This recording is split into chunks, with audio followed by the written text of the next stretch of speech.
I had a pretty good conversation with a federal investigator that works for the Department of Labor. And the tenor of the conversation was really nice and civil and respectful. It wasn't always like that.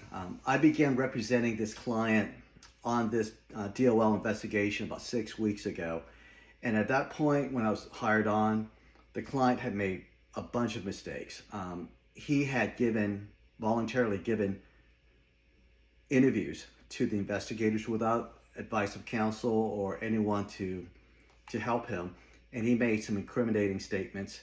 In addition, their records and the way that they pay the employees at their business was really bad.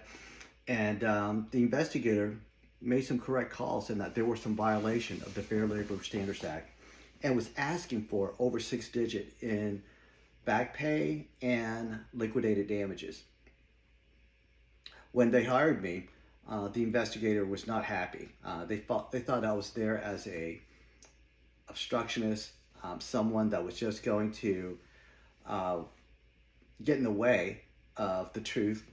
But I proved them wrong over the last 6 weeks through information exchange, various conversations. I was able to demonstrate that I'm trying to find the truth too, just like them. And I made some determinations that my client did violate the FLSA in some respect, and worked out some offers to pay back the workers. But there were other aspects of this damage model, this amount of money that they were asking for, that I thought was contestable. Why? Because I practice FLSA, wage and hour law in federal court, and I file these lawsuits all the time, so I know what can be argued, what the challenges are, because I carry the burden of proof when I represent employees. So on the defense side, when I'm helping a small business that's being investigated by the government, I know what can be argued in court, how judges react to those type of arguments, and I have that confidence and competence. And so I was able to bring that to the table, went above the investigators, and even had a 3-way call with the investigator and the assistant director last week, and we were able to make some progress on how we're going to resolve this. And then I found out that they really don't have they didn't have it out for my client. They were just trying to cross their T's, dot their I's, and they wanted to paper the file. So as long as I gave a legitimate, good argument, a cogent argument to them, they can elevate it to the next level.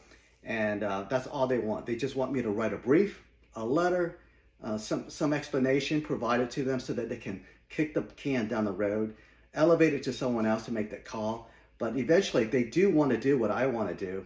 They just need me to provide that information and argument to them so that they can present it to their decision makers above them.